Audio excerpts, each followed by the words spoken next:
Hello students, welcome to my YouTube channel geography Guru. आज हम पढ़ने और समझने वाले हैं क्लास 6, 7 और 8 की वर्कशीट नंबर 70 यानी कि 70 को।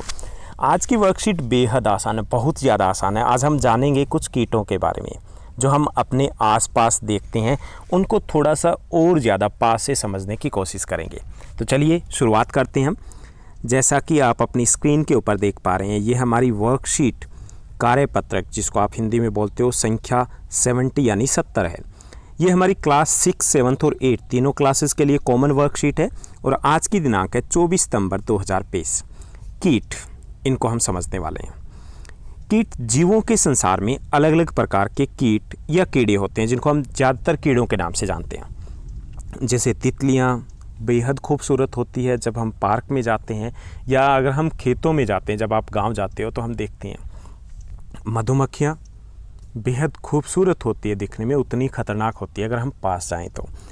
कॉकरोच होते हैं, शायद कुछ बच्चों को काफ़ी डर भी लगता होगा इनसे।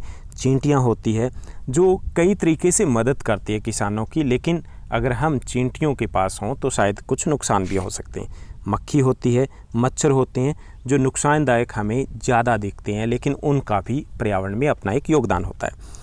सभी जो ये कीट होते हैं, कीड़े होते हैं, इनके 6 पैर होते हैं। कितने होते हैं? 6 पैर।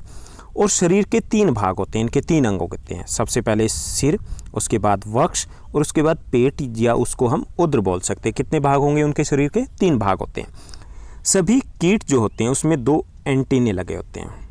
ये यहाँ पर आपको एक कीट दिखाई दे रहा है, तो इसमें ये देखिए कि ये जो है ये एंटीने हैं।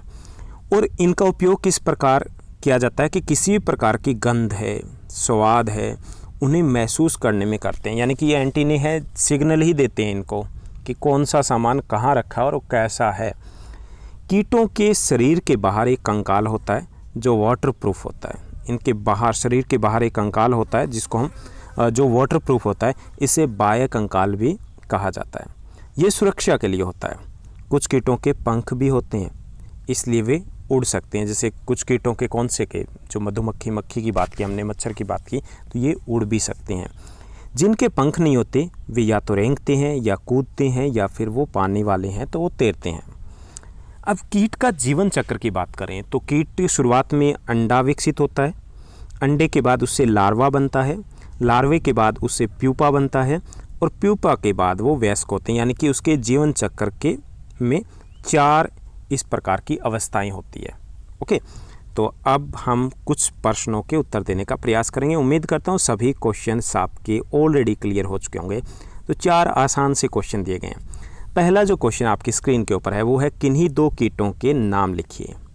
तो तितलियाँ, मक्खी तथा मच्छर।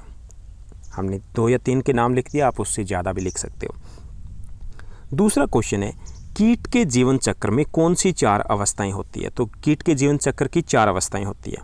अंडे, लार्वा, प्यूपा और वयस्क, ये 4 अवस्थाएं होती है।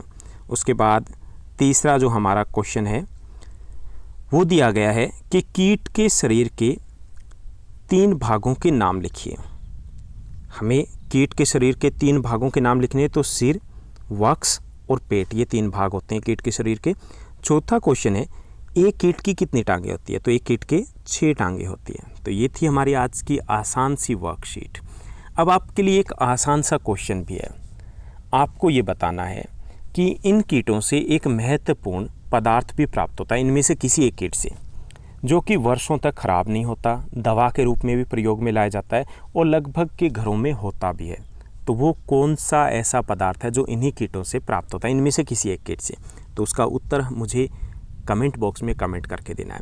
इसके साथ साथ आप इस चैनल को लाइक, शेयर, सब्सक्राइब ज़रूर कीजिएगा। और हाँ, आपका कमेंट है मेरे लिए बहुत मायने रखता है, तो एक छोटा सा कमेंट भी ज़रूर कीजिएगा। Thank you, bye bye, have a nice day.